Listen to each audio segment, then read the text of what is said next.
Okay, everyone, we have reached the bottom of the hour, so let's get started with today's L10 webinar, Trailblaze Your Training, Reaching Peak Performance with Learning Pathways, sponsored by CMR Institute. My name is Tim Sosby. I'm Editorial Director for L10. It's my pleasure to welcome you today and to serve as the host of our webinar. I'm going to start here with some quick housekeeping items. Then I'm going to turn things over to our speakers who are ready and waiting in the wings. We are planning a 30-minute session for you today. You'll notice that your phones are on mute, so any questions you have, please do use the questions module on that control panel there on the right side of your screen. Our speakers are going to put you to work a little bit today and ask you a couple of questions ask a couple of questions of you today. So please do know where that is and be ready to take part in the interactivity moments when they come along. You can also use that question, again, use that window to send in any questions, any comments you have today around today's webinar. I always urge you, please do send questions in while they're fresh in your mind as they occur to you, and we will get to them as quickly as possible in today's program. Also on the control panel, I wanted to point out the handouts window. There's a handout in there you may wish to download. It's L10's 2022 certificate brochure. Tell you more about our workshops and certificate programs coming up this year. You can highlight the title. It'll walk you through downloading to your desktop. And if you have any issues with that or any questions about that, my email address is showing here. I can always connect you with that handout offline as well. Today's webinar is being recorded and will be available on demand in the L10 Self-Directed Learning Library. I'm going to share an address with you for that learning library later in today's program, and we're going to send you a follow-up email about an hour after today's webinar ends with a link to the on-demand recording. And speaking of following up, as you leave today's webinar, a follow-up survey is going to appear on a separate browser window. Please do take a moment when you leave today's program, look for that survey, and quickly share your thoughts with us. We appreciate your feedback as we produce these programs for you. And again, along those lines, there's my email address again. If I can help with anything around the webinar or your L10 experience, certainly don't hesitate to reach out.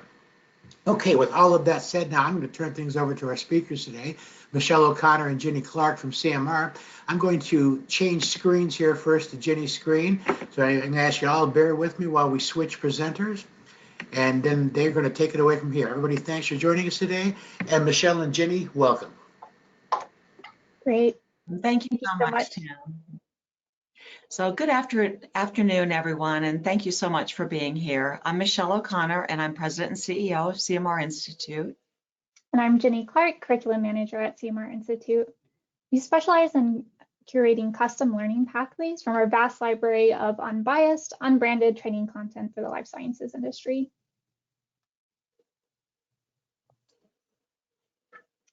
So it's no secret that we live in an increasingly personalized world where you can tailor everything from your social media feed to your coffee order. We've grown accustomed to customizability and always having access to services that meet our specific needs. So how can training possibly compete for our attention? Well, there are many different ways to address the need for personalization in training. We're looking at one possible solution today: learning pathways. So a learning pathway can be defined in a multitude of ways, but in this talk, we'll draw from Williams and Rosenbaum's notion and define learning pathway as an orchestrated sequence of resources designed to achieve a learning outcome. In this webinar, we'll begin by covering key advantages of learning pathways, as well as a few disadvantages and how to overcome those. Then Michelle will lead us into strategies and best practices for building effective learning pathways while providing a couple of real-world examples. If you have questions as we go through, feel free to drop them in the chat and we'll come back to them toward the end of our session. So we want to kick things off with a poll question here. So we want to ask this question of you all. And that is, to what extent is your organization utilizing learning pathways? For some of you, you may be not currently using pathways and have no plans to. Some of you may be using pathways, not using pathways, but have a plan to use them in the future. Others of you may be in the process of developing learning pathways, and still others may be currently utilizing pathways. So just take a minute to select which one of those categories you fall under, and that will sort of help us know to where you all are coming in from.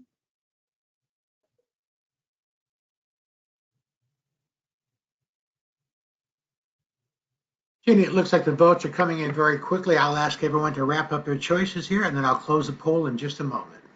Great, thanks, Tim. Great, everybody, thanks for sharing your thoughts on this. I'm going to go ahead and close the poll at this point.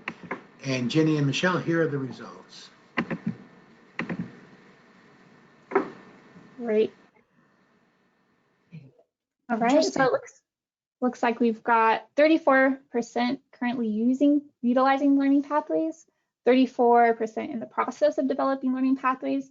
So that's really great. We're excited to have you all with us today because we're going to go into some examples of how to prepare learning pathways. And I think that will be really helpful for those of you who are sort of getting your feet wet in this area. Thanks so much for taking the time to do that. All right, I think we can move forward. Okay, so here's an overview of the 5 key advantages of learning pathways. So let's go ahead and dive in.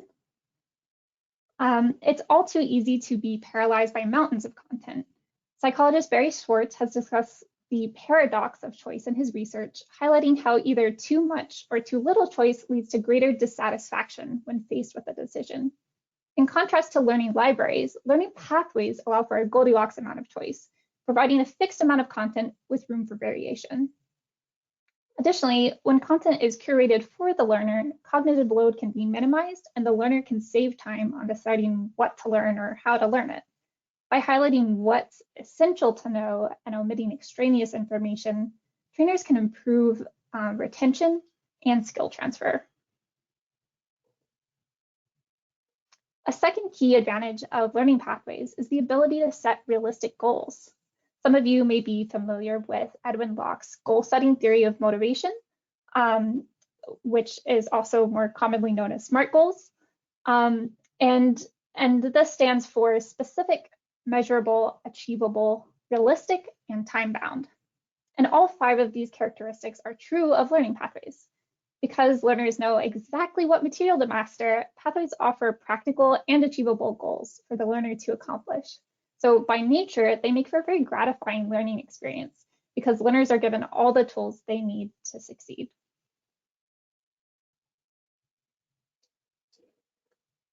So while we're on the topic of setting goals, I'd like to take a moment and ask, what is your biggest training goal for 2022? So this might be something like improving learning engagement, achieving better performance outcomes, increasing ROI, and so on. So please just single out one of those and drop it in the chat. So take a minute to do that.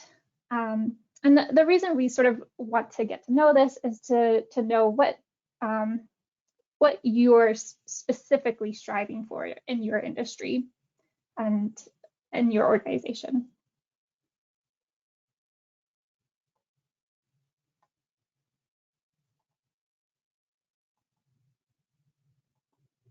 Lots of good ones. Great. Better performance, adaptive learning. Great, ROI. Great. Thank you so much for taking the time to do that. So just kind of keep these in the back of your mind as we move through.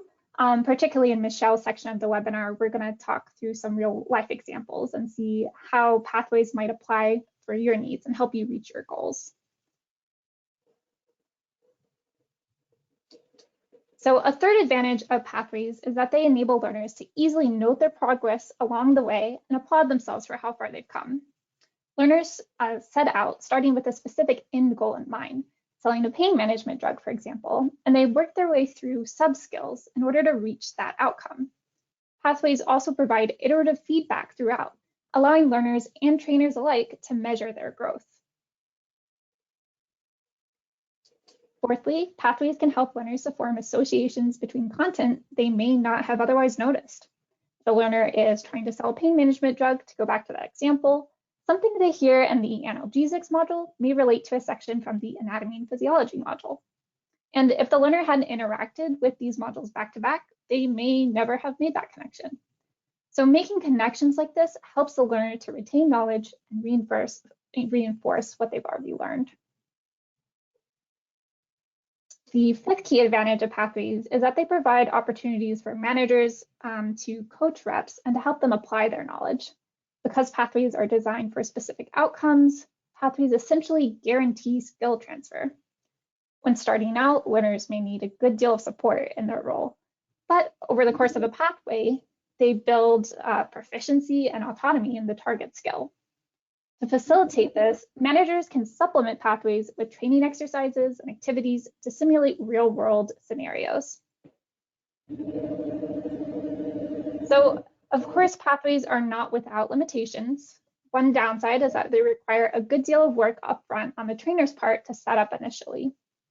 While that may be the case, they can also save time down the road by offering more measurable outcomes and by catering to the specific needs of the learner. So in the long run, they still may come out as more effective. One route you could take is instilling a pre-test and a post-test to measure exact growth in terms of skill and knowledge. This way, learner skill level and pathway efficacy can be gauged. Another disadvantage is that pathways may not meet the needs of all learners. You'll always have outliers with different levels of education and experience levels coming in who may not fit your typical learner archetype. To overcome that, you can offer bonus modules to choose from in addition to set pathways. Alternatively, you can develop a pathway for prerequisite skills or allow learners to test out of certain portions of the pathway.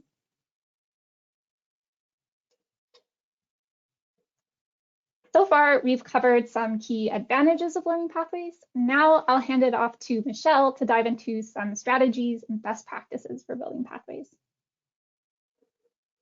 Okay, thanks so much, Jenny. Lots of great points there. So earlier we asked about what your biggest training goals are. So now we'd like to explore the opposite end of the spectrum and ask, what is your biggest training challenge for 2022? And these may be things like keeping up with an evolving landscape, filling a skill or knowledge gap, or limited resources, and so on. So try to focus on just one of those and post it in the chat. Kind of take a look at those. Any biggest challenge for 2022? Evolving landscape. I think that continues to be a challenge. COVID continues to be a challenge. Yeah, learner burnout, absolutely. Knowledge gaps, yeah. All great. Yeah, great. And when we hear similar challenges as well. So keeping those, keeping your biggest training goal and challenge in mind, let's dive into strategies and goals for building effective learning pathways. And with these tips, we think that it will help you overcome your challenges and accomplish your goals. So there's three basic approaches that you can take when it comes to building effective pathways. These include a role-based strategy, a competency-based strategy, and a content-based strategy. So a role-based approach to competency mapping takes into account the specific knowledge or skills that are needed to be successful in a given role. So, for example, a representative or an account manager or a hospital rep. A role-based approach also considers learner characteristics such as their experience, their education, their background, and also the motivation of learners. So, for example, consider the challenges that your learners are facing and the strategies that could help them. So most of you are very familiar with using competency models to guide the types of training that you develop for your learners. In this type of approach, you're typically looking at the skills and behaviors that are needed for your learners to be successful. And then many times you're also further defining competencies by beginning, intermediate, or advanced. And learning pathways allow for a more targeted approach to proficiency by really taking into account a learner's progression through a given competency. So a content-based approach to building learning pathways aims to close specific knowledge gaps by considering the skills or knowledge areas that learners may be missing or that they already have, or what may be keeping them from being successful. And a content-based approach is frequently used to help fill market-driven gaps. And I know a couple of you mentioned that in the chat. So for example, when there are changes in reimbursement models or specific gaps that may be identified by field leadership. So these three strategies can be combined or isolated for effective results. It really all depends on the context and the desired learning outcomes that you hope to achieve. So content curation and competency mapping often combine all of these approaches to build really highly effective learning pathways. So now let's take a look at how pathways can be constructed based on specific needs. We're going to look at two sample pathways. One's based on a topic area and the other one is going to be based on a specific role. Okay, so thinking about your goals and your challenges as we kind of go through these, but this is an example just of a possible framework for a learning pathway. So the length of content, the length of time, the content provided really is going to vary heavily on your needs. So some clients may have a very focused and specific need, for example, building a training pathway prior to a POA meeting, or they may want it for a longer period of time, so say 6 months for a year. So that is highly variable depending on need. So learning pathway content can be required, optional, or both, and may include multiple content types like job aids, micro-learnings, e-modules, that type of thing. And the content is typically supported by learner guides for participants and a facilitator guide for the leader. So this particular example utilizes a cohort group, which can help to facilitate peer-to-peer learning and really create opportunities for additional pull-through and learner support. Now we're going to take a look at an example of a value-based selling pathway. So consider the topic of value-based selling. Some reps or account managers may be very new to the role and need only an introduction to the concept of value-based care and a knowledge of how their sales approach may need to adjust. Others may need to understand the issues that their customers care about, like quality measures, population health, or achieving the triple, quadruple aim. So the use of learning blocks in this type of learning can help focus learners on specific knowledge areas while also allowing for optional content to be accessed as needed, as shown in the right side of your screen.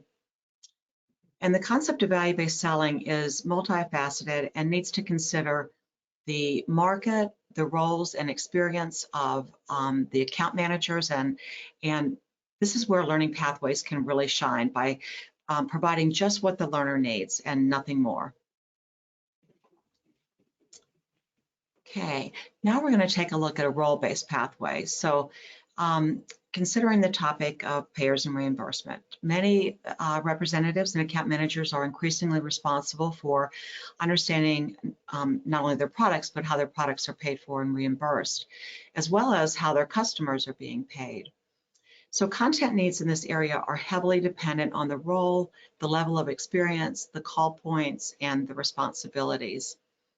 So for example, account managers who are new to the role may need to understand more basic concepts like alternative payment models or ACOs, as shown in the top learning block.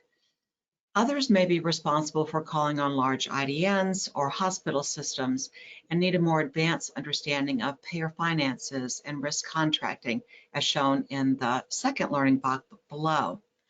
So content curation that takes into account factors like experience, role, or content gaps will help you create personalized learning pathways that lead to effective outcomes. So there are a few things to keep in mind when you design, develop, and implement learning pathways. The first is to be flexible. Remember that not everyone's going to be in the same spot in terms of background or skill level, as I'm sure you're all well aware. And then secondly, strive to utilize different learning modalities. So some learners may prefer to read, some may prefer to listen, some may prefer to interact with the content. So providing content in a multitude of formats can increase accessibility and learner engagement, which I know was a goal that was stated previously. So finally, then add opportunities for peer-to-peer learning. These may include things like discussion groups, cohorts, or coaching calls to supplement the modules, encourage reflection and connection with each other. Thanks so much, Michelle. So to recap, there are many different advantages of learning pathways as they enable learning in the flow of work, allow training to be learner focused, and keep learners from being overwhelmed with massive amounts of content. While there are a few disadvantages, they can certainly be managed by strategies and best practices. Our clients have had great success with this type of approach, and we feel strongly that they can serve your training needs as well. So I just want to check in and see if we have any questions from the audience at this point. Well, thank you, Jenny and Michelle. Great presentation. And yes, we do have some questions coming in. Folks, if you would like to send in any questions, you can go to the questions module now on the control panel and type them in and hit the submit button, and we will queue them up. Let me start with this question from Will. Will wants to know, how long does a typical pathway take to complete? That's a good question. So it really is dependent on really the intended learning outcome. So if you have many times the content will drive the amount of time that it takes. So if there's a large learning gap, it may take longer. If there's a very defined learning gap, the pathway may be much shorter. So it again, we kind of back into that depending on what the needs of the client are, and also what the needs of the learner are. And many times there's time constraints involved as well, right? I think people still, the out of field time, whether that's out of remote field time or in-person field time, is a real thing, along with other challenges. So really taking into account all of those factors, I think is really important in determining the length of time. Excellent. Thank you, Michelle. Another question from Sarah. What are some supplemental additions to a pathway? That's a great question. So we've used things like job aids, reflection journals, leader guides, cohort calls at certain milestones, and all of those are great ways to apply the learning to real life situations, and helping the manager to pull through the content as well. Yeah. And again, I think that comes back to the intended outcomes, right? So some modalities may be more pertinent or applicable than others. So yeah, just keeping that end goal in mind. Definitely. We have a question here from Caroline as well. Caroline's asked, is the beginner, the beginner, intermediate, advanced approach, is that only applicable to a competency-based approach? It appears it also applies to a role-based or all three approaches. You're absolutely right. It applies to all three versions. And it's really a great question, because sometimes the approach is to take one in isolation, if you will. And it's not always kind of the best approach, because you really do have to consider all of those factors. Jenny, do you want to add to that? I think you pretty much covered it, Michelle. Definitely considering all of those factors, I think leads to the strongest type of pathway available. Mm-hmm. And I will say that on the example that we showed for account management, where that does come into play, I think is, really looking at a beginning role in the kinds of content that they need. And that's probably where it may have the biggest play, if I had to say one area. But Well, Carolyn had a great follow-up to that question as well. If someone's just starting out on a learning pathway, which approach do you recommend they start with? Again, I think that it comes down to the needs of the client and the expectation of what they hope to accomplish, what they want their learners to really that definition of success, if you will, at least in my mind. Jenny, what about you? Yeah, definitely. I think for someone starting out, it might be easiest to start with a focus on the role-based approach, and consider, the content other strategies, and best practices along with that, and sort of build out to all of those factors as well. But that's just my 2 cents. Good point. We have another question, and Carolyn says, thank you, by the way, and thank you, Carolyn, good questions. You. Question from Abby, another good question. Would you say there are certain types of modalities that resonate best with excuse me, that resonate best with specific functional areas in the life sciences business, or does that vary more person to person or role and to role? Oh, that's a really great question, because I think that there is some variability in terms of what works best. We, when we're looking at commercial sales roles, for example, we know that things like peer-to-peer learning or scenario-based job aids, things like that, where they can really apply it to their jobs. Whereas if you're looking at something on the MSL side or on the medical affairs side, it may be more of the pull-through and really applying what they already know to a specific situation. Again, that's a real generalization, and I will say that, you know, that obviously there's different types of learners within each group. Jenny, what would you add or say to that? Yeah, I think that's a great question, and it's definitely going to depend on the learner, the context. With COVID, so many people had to go remote, and so there's a lot of asynchronous learning happening. I think my recommendation for that is to really incorporate any type of social learning. So like the cohort calls and cohort groups, discussion groups, things like that have shown to be really effective in research. So I think if you can, if you have kind of individual or just asynchronous modules that the learners are going through, finding a way to bring it back to peer-to-peer type of learning as well. Absolutely. Yeah, great point. Well, I'm sorry, I was going to say that might have been the last question, but we have another question coming in. We are getting near the top of the hour, folks, but if you're typing questions, please do keep typing them in. Abby, this is also from Abby, a follow-up. Abby says, very helpful, thank you. Separately, given the added time it takes upfront for clients to set up learning pathways, what sort of rationale have you found resonates best when selling the idea to them? Is it before the evidence is available about how effective it is to show, as Jenny's mentioned with the pre-post testing? Yeah, oh, sorry, go ahead, Michelle. No, you please, Jenny, you take that one.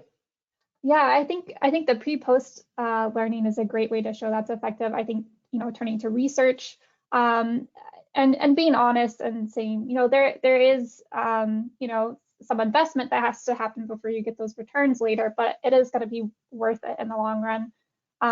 So just trying to show as many kind of key indicators as much as you can, I think could be helpful. And I think pathways also help because they're focused with kind of starting from the outcomes first.